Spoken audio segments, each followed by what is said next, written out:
Okay. There's a lot to say about this show tonight, okay? A mixed bag, if I should say.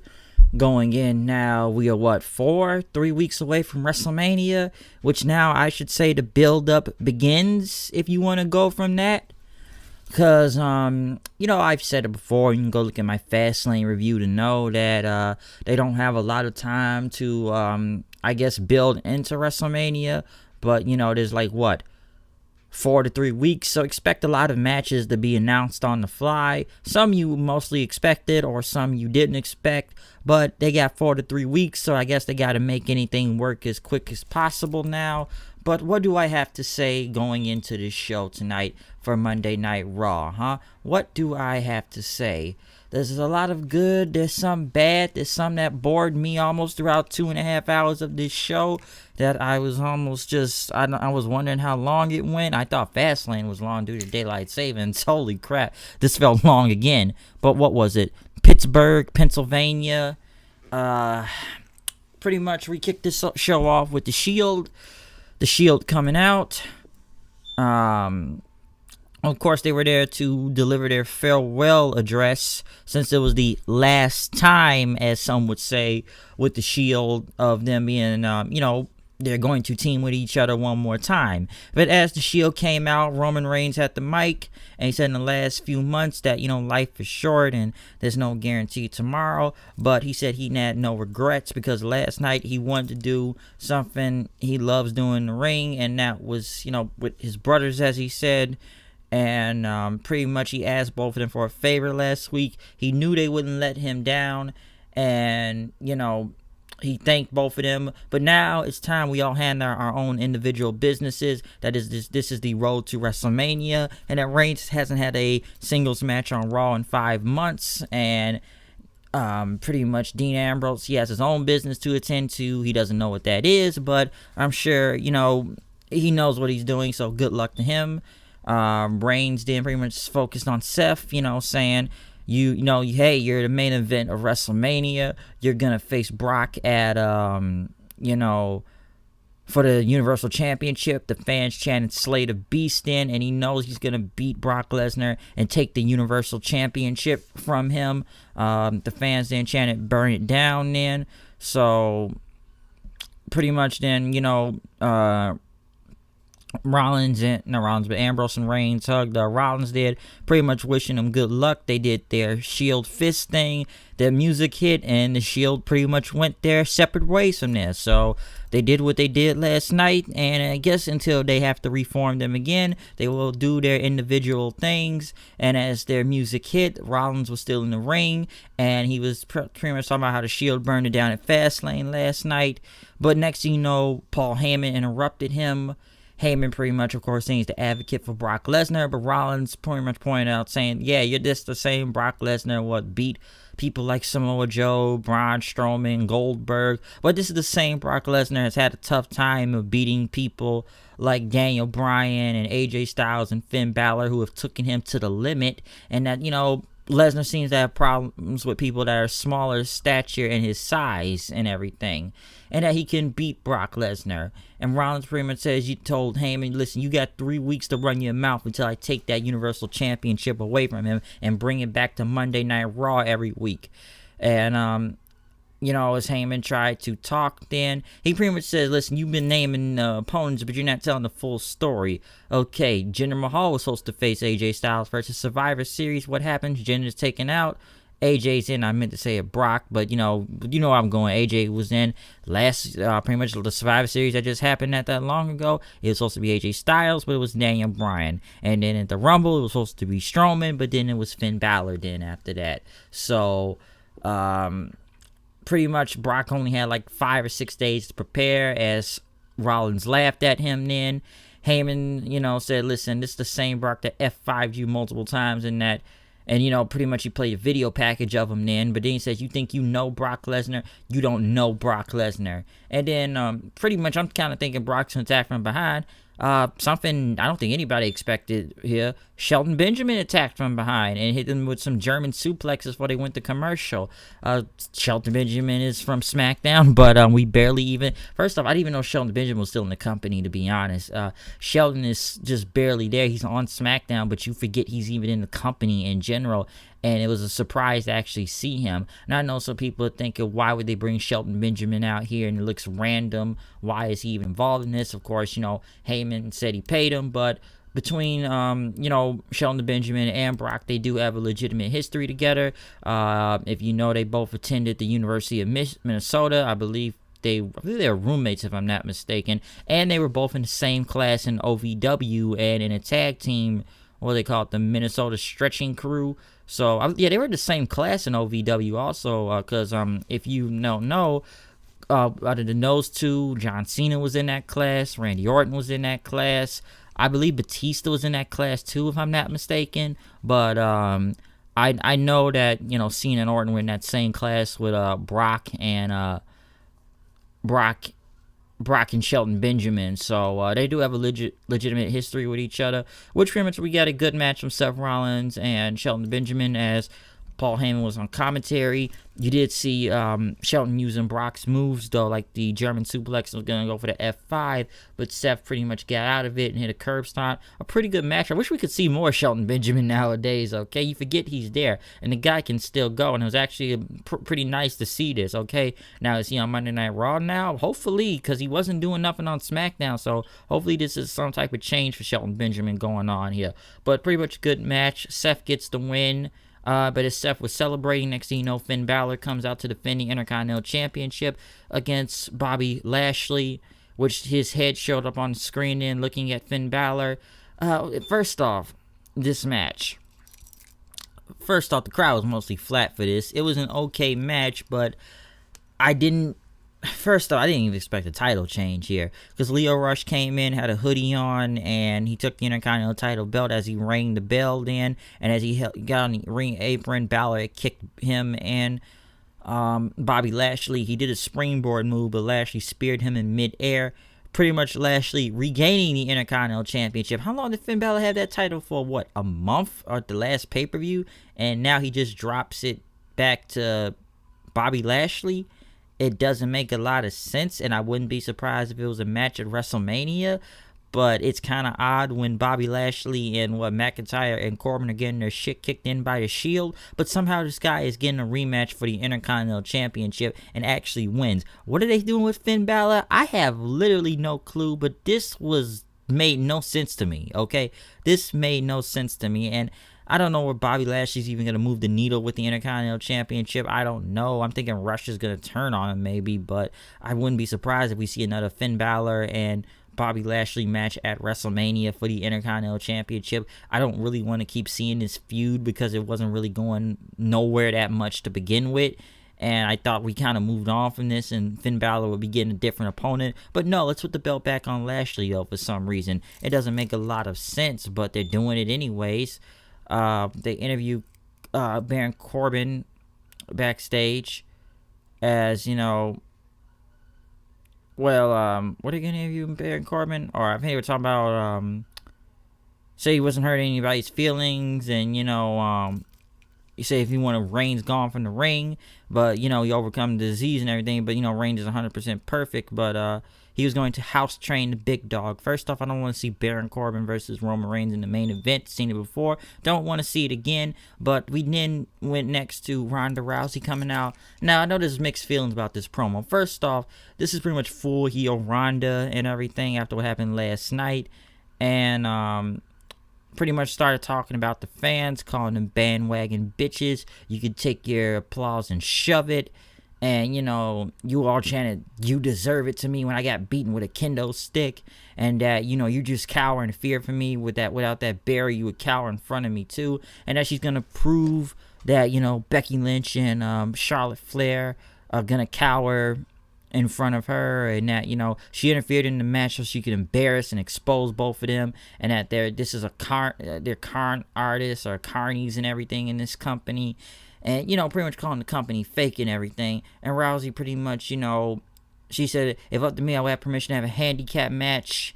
and that I can destroy both of you, and I wouldn't even break a sweat. It wouldn't embarrass me if I broke a sweat. And she's just gonna prove that this whole place is a charade. It's a joke. They're both jokes, and pretty much she says, I'm gonna walk out of WrestleMania with the championship. Listen, I know Ronda talks very fast in her promos because I do believe she's just trying to memorize all the words as much as possible to get it out there. I believe her promos are written by Paul Heyman. But it was effective, and this was full on heel Ronda. Listen, I'm not with the whole okay, we gotta call wrestling fake, because I know that whole video has been happening over the weekend with this whole work shoot thing, and of course she's talking about Becky and then talking about the fans and telling them to fuck off, and that wrestling, WWE is just fake, and then we gotta address it here. Listen, I will say it was simple, effective, and to the point with Ronda. I will say that. The only thing I did not understand was the Dana Brooke thing coming out, which this was bad. This was just really bad, and this is another thing I'm trying to memorize a scripted promo, and Dana Brooke's like, enough, we heard enough of your venom, and that she would not let Ronda disrespect the WWE and the WWE universe, which the crowd did not care for Dana Brooke. Let's get that straight here, folks. They did not care for her in general. And you disrespect the locker room and everything, and that I'm not a big time fighter, but she loves WWE in this business, and she worked her tail to get here and get the respect she deserves. And as she's in the ring, says she fights for a chance, like one day left, let alone a match. And she not be on TV a lot and not a household name like Rousey, but she wants a chance, and that I guess it's going to be an open challenge, and it said, my name is Dana Brooke, and I accept. First off, I didn't know this was Dana Brooke, because there was something off about her. I don't know. I mean, somebody pointed out, like, her makeup just looked weird, doesn't even look like Dana Brooke, so I couldn't even tell who that was. And, dude, first off, no one cared about Dana Brooke, okay? They didn't. Her promo was just odd and really bad, and Rousey pretty much killed her, kicking her then, and just arm dragging her to the ground, hit her with the Piper's Pit mood, and then was gonna do the arm bar thing. Says, no, you gotta pay $60 to get an arm bar. I'm too top of a star, pretty much. You're not getting arm bars for free. And then she slapped one of the referees to the ground. So we're trying to make it to a loose cannon. I still kind of find it funny that they turned this girl heel last week, literally like a few weeks before WrestleMania now. And I know somebody pointed this out, that it's funny, Ronda Rousey turned heel before Roman Reigns. Think about that, folks. That's kind of funny when you think about it. But I know, like, and I was looking on Twitter, some people liked the promo, some people kind of hated the promo just because of, I don't know, we're trying to put this work shoot thing. Listen, I've said it before, this whole thing is already overbooked as it is with Ronda, Charlotte, and Becky, but somehow this is supposed to be the main event of WrestleMania, allegedly. We don't know really who is at this point. One says they're the main event, the other says they're the main event, but hey, what do I know? But pretty much the promo, that wasn't bad. Like I said, it pretty much got to the point, but like I said, you could tell that Ronda does try to memorize the words and go as fast as possible. Dana Brooke she just got killed. That's pretty much okay. No one cared. That was like one of the kind of a bad thing to see about that. Ricochet now, Aleister Black went against Rude and Gable. Not really much to say here. Ricochet and Aleister Black won. Black Mass on Bobby Roode. Good match though. Pretty much the Revival attacking after that, who really got no reaction, which pretty much tells me now at WrestleMania most likely will be the Revival versus Aleister Black and Ricochet, which just seems predictable as ever, and you could tell who's gonna win this match. Okay, I don't even know why the Revival is even champions right now. They're just there to job the guys. I've said it before, like I said last night. They're job guys with belts at this point. They're a great tag team, but they don't do shit with them, and they continue to bury these guys that they had no reaction when they beat up Black and Ricochet, attacking them from behind, okay? But they're gonna lose the titles to them. I can see it now, okay? I know it's gonna happen. They're just gonna drop the belts to them. So do not be surprised if this is a match or something at WrestleMania, because I could see it happening. Moment of bliss, I guess, to reveal the host of WrestleMania, and she's going down multiple hosts, and then she pretty much says she's the host. Who gives a shit? I'm be honest with you. Who gives a shit about whatever the fuck Alexa Bliss said? And I'm sitting there wondering to myself, when is this woman actually gonna wrestle again? Like, is she still hurt or is she medically cleared? Because I don't understand this moment of bliss. I didn't understand this segment. Who gives a flying fuck if this girl is the host of WrestleMania Nat? Okay, are you like, just tell us when you're getting back in the ring, which wasn't even that good to begin with, but I don't really understand the point of this. I don't understand her being the host of WrestleMania. Who really gives a shit? Moving on. And here's another thing that didn't make sense. We went back to last week with those two Saturday Night Live host guys with Michael Shea and Colin Jost, and they went to Braun Strowman. I guess, is this a feud now between Braun Strowman and Colin Jost? Like, I knew they brought Braun Strowman down, but by God, they've lowered him down to the totem pole, especially around WrestleMania time now, because this guy has not seen the championship for a very long time, probably ever now at this point. They have murdered this guy, okay? I don't know what they're doing with Braun Strowman. And they interview him, and they talked about what happened last week, because, the guy, Josh, said, is this even real? We're just exposing wrestling to be fake a lot of times in the past week now, I see. But I'm just hearing that more and more. I'm breaking the fourth wall. But Strowman said that, Josh better stay away from him. Even though he's supposed to be, they're like correspondents for WrestleMania. So I'm sitting here wondering, is this going to be Strowman versus Josh at Mania? And then this guy walks up saying, your car is here. And he says, what car? And it's just gonna be a handicap match maybe, but I don't know what's going on. And here's the thing: we go back to a parking lot, right? We go to Strowman in this car, this red car that's staying there, and they said it was from Josh. And I've seen this so many times with Braun Strowman. He just starts, destroying the car, ripping off the doors, and because it was wrapped in a gift. Some people said the car was actually fake. And he's just breaking windows, destroying it, and he told Josh, he's got something for him, and they said this car, I can't fit in this car, and he said they're gonna get these hands. You tell Josh and Shay and let them know that dude. We seen Braun Strowman destroy so many cars, it makes no sense. And I saw this photo online tonight. That red car right there, it's actually from a toy that comes with Braun Strowman, an action figure, some slamming wheels thing. And that's if you go look the photo up right now, or the toy slamming something wheels, it's like an action figure of Braun Strowman with the exact same red car that Braun Strowman destroyed, okay? So it wasn't even a real car now. It was just some life-size model of it that were really taking a toy, and someone had to point it out on the internet now. So that's what they did. We're just using action figure props for Strowman to destroy for a slamming wheels thing.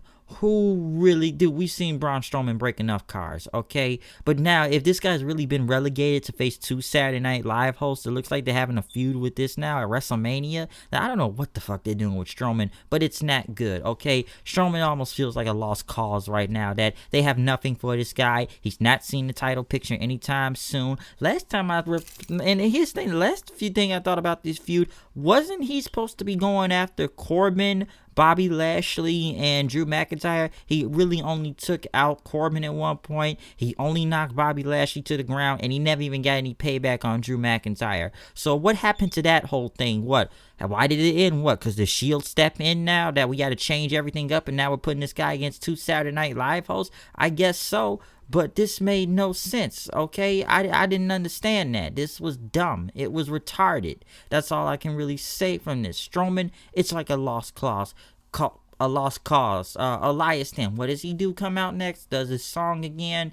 Talking about, Pennsylvania and Antonio Brown. About Pittsburgh getting out of there. No Way Jose comes out with some new hair now with green and yellow. Elias beats him up. Who really cares then? As soon as he is gone, next thing you know, Lacey Evans walks out. Grandpa Simpson herself goes to the broadcast team and puts a fan in front of Renee Young's face. Tamina and Nia Jax have a stare down with her, and they just kind of walk off from each other. Is this going to be a feud now? I don't know. I'm kind of sick and tired of Lacey Evans doing the laps now, Grandpa Simpson. But next thing you know, we have, I guess it's supposed to be Nia Jax versus Natalya then. But as Natalya came out, pretty much she thinking that no one had her back because it was supposed to be Ronda Rousey, but I guess they're not friends anymore. So she doesn't trust them, but she brought Beth Phoenix out. Beth Phoenix still looked good here, I will say that. She didn't really get that big of a reaction. There wasn't much of this match because Beth Phoenix got in, attacked both of them, pretty much knocking Tamina down. Looked pretty good, I will say that, with a forearm. But, Beth Phoenix is still jacked, so we know Beth Phoenix can still go. But it's kind of like I said last night, because as soon as Tamina and Nia Jax got out of there, Sasha and Bayley attacked them in the gorilla position as referees and producers pulled it back. So like I said before, do not be surprised if they announce a triple threat tag team title match at WrestleMania with all three of these teams, unless they want to add another team. But I see all three of these teams going in at Mania, because now the Divas of Doom now, between Beth Phoenix and Natalya being back against Jax. That's it. Like I said, Beth Phoenix and Natalya, Jackson, Tamina, and Sasha and Bayley. So do not be surprised when that match is announced. Or I could be wrong and they could add another match, another tag team, for all I care. But that's what I see going on right now, though. They also announced the next inductees to the Hall of Fame. Harlem Heat, Booker T and Stevie Ray, 10-time WCW Tag Team Champions. I got no problem with that. Actually, I'm kind of glad. They deserve it, okay? This now makes Booker T a 2-time Hall of Famer now, because I guess him and Shawn will be 2-time Hall of Famers now, since they've been inducted 2 times into the Hall of Fame. So that's good. Like I said, Harlem Heat, great tag team. Like I said, Booker T, he needs no introduction. We already know his whole career. Stevie Ray, if you don't know, look it up. These guys have put on great matches for years in WCW, going against, many teams. Come on, like I said, they're 10-time tag team champions. So it's great. And I do want to add this joke in here, because hey man, they want the gold, sucker. Hulk Hogan, we coming for you, nigga. That's still funny to watch to this day. Or any other promo you want to look up with them. So Harlem Heat, I got no problem with that. They deserve it. Like I said, we got 2 WCW inductees now. Should I say 2 WCW inductees, since Torrie Wilson was in WCW and then WWE? I know Stevie Ray was never in WWE, but Booker was. But like I said, they deserve it. Like I said before, great tag team. I got no problem with that. Now, can you dig that, sucker? But with them being in the Hall of Fame, we then went to, it was some SUVs pulling up, which Batista was in there, surrounded by a whole bunch of dudes with him, I guess guards or something, security. Triple H came out then, as he wanted Batista out here. Batista came out, pretty much had his own personal security, and it was like 10 guys right there. And Triple H, as he was pretty much ready, he was dressed to fight. He wasn't in a suit. And he told Batista, "So you're going to stand there like a nose ring model, or you're going to come in the ring?"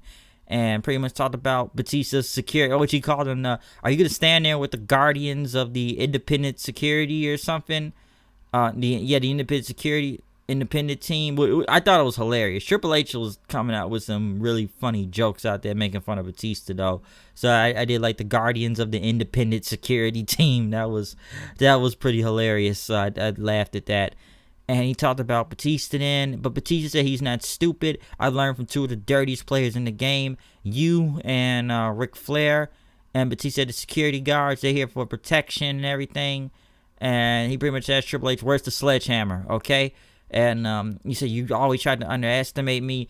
And listen, this promo, I wouldn't be lying to you if I was not laughing when Batista kept saying, "Give me what I want. Give it to me.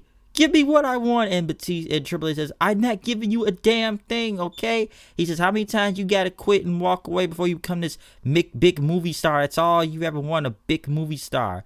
And Triple H, he pretty much talked to Batista, "If you won't meet me in the ring, I'm going to go from like he said before, the Guardians of the Independent." That's what it was, the Guardians of the Independent scene. I thought that was hilarious.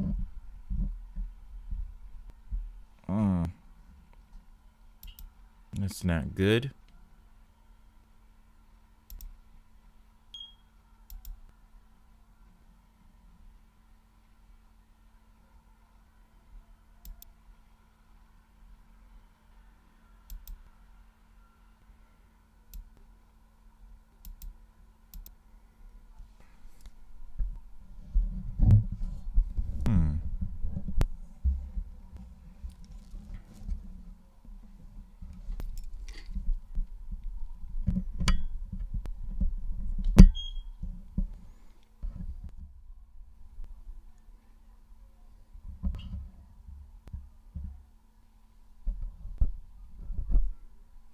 Just checking my mic here.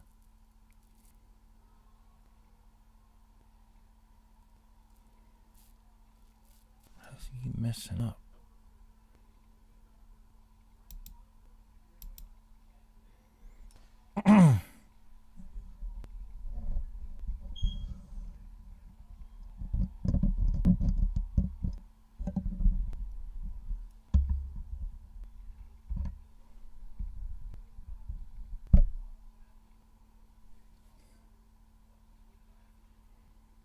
Give me a minute, people. Microphone problems.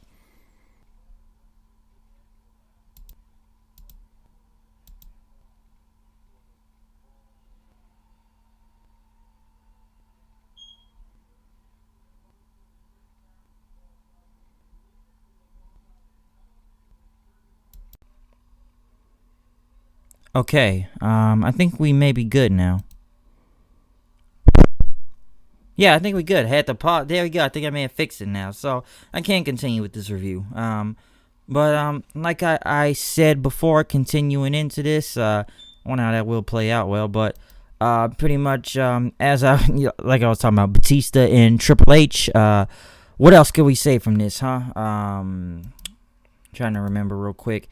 You know, Batista, like I said, he called them the guardians of the independent scene. I thought that was hilarious. And he said, I will go through them. I will beat your ass. But Batista said, you know, I would be long gone before you could even get to me, okay? And he said he quit because I wanted to get far away from you. And you've always looked down on me and talked down on me. But now, if you do not give me what I want, I am going to hurt the people that you love. And then it's almost like they kept saying, I'm going to give you the beating you deserve. And I felt like they were just saying the same thing over and over. And he told him to face him like a man. And Batista said, you know what you want? I want, okay? It's killing you inside. Give me what I want. Give it to me. Give me what I want. I'm going to give you the beating you deserve. I want you. Give it to me. And Batista is just spitting in the mic so loud. You can just see the spit going onto the microphone. He say, give it to me. Give me what I want. I'm in control. I run the show. I control everything. Give it to me. Give it to me. I want you at WrestleMania. And he said, you want it? You want it? I just give it to me. Give it to me. Just give it to me. Like, oh my. And I'm sitting there to the love of God, just give him the damn match already. Give him the match so he'll stop saying give it to me. It was just something about that is so hilarious. You could see many memes that are really going to be made on this, okay? I thought it was hilarious, though. I get it's supposed to be serious, but when they are just saying give it to me several times over and over and over, give it to me so many times, you can't help but laugh at that. And then pretty much Batista finally says, you got it. And then Triple H said, you got it. But Batista, you know, he said, thank you.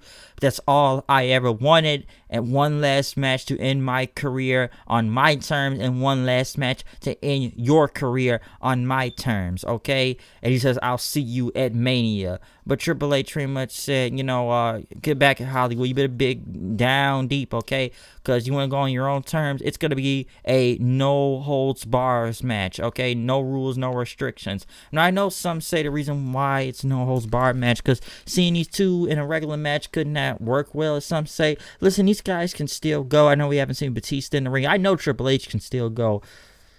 Batista in the ring, I don't know. We haven't seen Batista wrestle like in what, 4 years, if I'm not mistaken. So I don't know if I'm sure Batista can still go. They both are still in great shape and everything. I know Batista may have ring rust, and maybe that's why they're having a no holds barred match to probably hide their weaknesses from WrestleMania. But somebody kind of points out to me, it's kind of funny. Batista's already beaten Triple H like what, 3-4 times in the past, but now he wants another match at WrestleMania just to beat him. Now some wondering, is this to build Triple H so he can get a big win on Batista? Could this be Batista's last match for all I know? I have no clue. It could be not. But we'll just have to wait and see then if that is his last match at WrestleMania. Okay, But that whole give it to me was really cracking me up. Give it to me. Just give it to me. You know what I want. I'm in control. Give it to me. I'm going to give you the beating you deserve. Give it to me. Give it to me. Give it to me. Give it to me. Give it to me. Give it to me. Like, how many times you going to say give it to me? This was a good promo, but I just thought it was getting all over the place once they kept saying give it to me several times, and Triple H finally agreed. There, you got your match at WrestleMania. I was just like, just give him the damn match already, okay? Give him the match. But it's official. Batista, Triple H, we all know it was coming. We all know Batista been wanted this match, but we still have time to build into this, so we'll see what happens next. But this was pretty good. Kurt Angle came out, pretty much was, I guess, ready to wrestle again, and he's done a lot of things in his career, but he was in his hometown, and he said this is now his farewell tour, which is almost very similar to what he did in Impact when he was leaving there. He had a farewell tour, and he said his farewell match will be at WrestleMania, and, you know, he thanked everybody, the fans, but he wanted to start off in his hometown of Pittsburgh, Pennsylvania, against Apollo Crews. I'm thinking he's about to put over Apollo Crews right here. It was like a 3-minute match anyways, but, Kurt did win after avoiding the frog splash and hitting an angle slam for him. He pretty much helped Crews up to his feet and then rose his hand. So I still hope it's not going to be against Baron Corbin at WrestleMania. I know people were saying that for about a month now, I was hearing.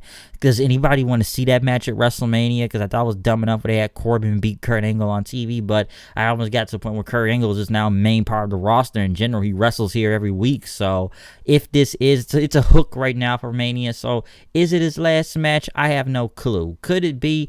I don't know. People say they don't have their last match all the time, but they end up coming back one way or another. So every time when somebody says a last match, just, you know, they're just gonna come back for more. Okay, they're gonna come back for more. Roman Reigns came out then as he was getting ready to face Baron Corbin, but Drew McIntyre attacked him from behind, pretty much knocked him into the ring post. He gave him a Claymore kick outside, even gave him another Claymore kick to, you know, to the ring post again, to his head. But as Reigns pretty much grabbing his head, next thing you know, well, the referees and trainers coming out, Drew said this is only the beginning. And, you know, Roman got up, but he didn't really want any help. Seth came to check on him and everything, but Roman said he was fine. He only had a little bit of a headache going on and stuff. But as the doctors and stuff checked on him, the Shield had checked on him then, and they kind of helped him into the trainer's room. And he said he was okay. He was good. And, you know, Rollins helped him in there, but Ambrose was pissed. He ran into Triple H, and he says, I want a match against McIntyre right now. No disqualifications, no count-outs, falls count anywhere. Triple H says, there, I'll go tell McIntyre, you got your match. Now, this was different. I didn't want to see Roman versus Corbin anyways, but seeing this right here, which, you know, Drew is still somewhat involved in this whole taking down the Shield thing still, and he's going to do it one by one to every single one of those guys, because that's what he's here for. I don't know. The whole Reigns getting beat up, is it to gain sympathy? Yeah. Somebody tried to say, well, they're trying to use this cancer as a storyline. I hope the fuck not. I know I heard some couple people say that tonight, but I don't think that'd be a good idea, and it'd be dumb anyways. But I guess he's going to try to take out the Shield one by one. Ambrose came out. McIntyre was on the mic then, saying he was going to come for all the Shield, but Ambrose charged into him. They fought through the crowd. They fought to the concession stand during the commercial break, which they were knocking down food into the merch table as they brawled back down to the stairs then. And it was kind of funny. Ambrose put McIntyre on a cart and pushed him into another cart. I don't know how much effect that was supposed to do. They went to the announce table then. Ambrose slammed him onto it with a suplex, but McIntyre had hit him in the nuts and tried to, I guess, stab him with a pencil in the eye. McIntyre pretty much then picked up Ambrose and threw him into the LED wall a couple times, but Ambrose kept kicking out. He then put Ambrose's head and arm into a guardrail right there. Claymore kicked the shit out of him, which looked pretty brutal. You could see the bruise bad on Dean Ambrose's arm, upper arm right there. And he says, I'm going to take down the Shield one by one. And after he did that, he pretty much got the count. And as Dean tried to get back up again, he kicked Ambrose again off of there as the show went off the air. But a really good match, I will say, with these guys, fighting all and around the building, brawling and stuff. beating the hell out of each other. So it was not a bad main event. But what is it? Drew's going to try to do what he can to take out all the Shield since he got Roman tonight and now he got Ambrose tonight too. Could he be going after Seth next? Maybe. I'm not sure. But as for this show in general for Monday Night Raw itself, it was a somewhat mixed thing all around. There was some good. There was some bad. I did like the Falls Count Anywhere match with Dean and McIntyre. I did like that. The Batista and Triple H segment was really good. I thought it was funny when they kept saying "give it to me" several times. Just give them the match, okay? Give it to me. But as funny as I thought that was, it was still pretty good. I will say that. What else did we have? The Heyman and Rollins promo was good, and the match with Benjamin was pretty good too. I did enjoy that also. I don't really know what to think about Bobby Lashley winning back the Intercontinental Championship. I'm not really sure. I'm wondering why they even put the belt back on him at this point. So I got no idea. Now, stuff that was bad, Strowman beating up cars again. Stuff that was actually from an action figure, which people are now figuring out. If you go look it up, it's from an action figure. So why would we still have him beating up cars? I don't know. Why is he in a feud with 2 Saturday Night Live hosts? I have no clue, and this is a dumb feud to go into WrestleMania, but they have nothing for this guy. So like I said before, don't expect this guy in the title picture anymore, even any type of angle anymore right now, since they've been relegated to this. The Rousey promo was good, even though I still think it was a little bit rushed. It was good, I will say that. He's gonna expose Charlotte and Becky for the fakes. They're carnies, they're con artists and stuff. It's just odd they turned their heel at the last second. But like I said before, the whole storyline's booked with them. The Dana Brooke thing was just weird and a bad promo. I just didn't understand why. That she was just there. She was fed to the wolves. That's all she pretty much was there for, to be fed to the wolves. Fuck the Alexa Bliss segment. Fuck Lacey Evans. Beth Phoenix being back with Natalya was okay, I will say that. But, I can already tell it's going to be a triple threat tag title match and stuff. Angle and Cruz was okay, but, we got a hook right now for Mania. If this will be his retirement matches, they should say.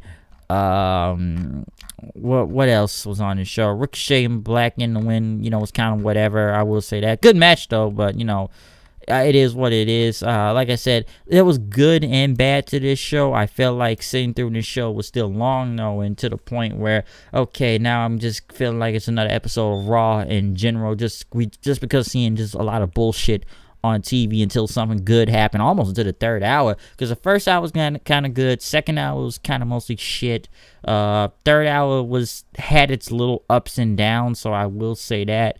But what I'm seeing with McIntyre and them, I figure probably be a match with Roman, or they build into a match at Mania with one of the Shield guys. I can tell you that right now, other than Seth, since he has a title match. But we will see what happens next week with this. Like I said, Harlem Heat going to Hall of Fame was good too. But Monday Night Raw will be in my next neck of the woods, Chicago, Illinois, which they were giving stuff away, because if you have Raw in your city and everything, they will play some promo type of thing saying, hey, get your tickets for $20 right now, which they actually had Finn Balor as the champion to go against Bobby Lashley and Drew McIntyre for the Intercontinental title and triple threat. But after what I saw tonight, it'll be different. Brock will be on the show next week, as well as Ronda Rousey. I don't know anything else that's going to be at the Allstate Arena for Monday Night Raw next week. I don't really plan on going, just because it's Monday Night Raw. I'm not really going to waste my time with that.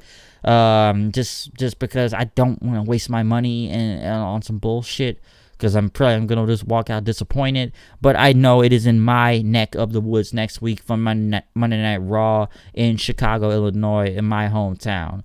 But I got to go. I still need to go check out some other stuff. I need to go check out that episode of Walking Dead. I have not watched that yet. And I need to finish watching the rest of this New Japan Cup here and there too. But that's my review of Monday Night Raw. Check out my review of Fastlane. I talked a lot what was going on in that crazy show last night and why it wasn't even needed and everything. But, follow me on Twitter at HoodedKnight890. Tell me what you thought about Monday Night Raw tonight. Comment, subscribe. Tell me what you think about this show. We're, 3 weeks away from WrestleMania. We'll see what happens tomorrow night on SmackDown. So, you never know what can happen, folks. But I'm out of here. I will see you guys later. Peace out.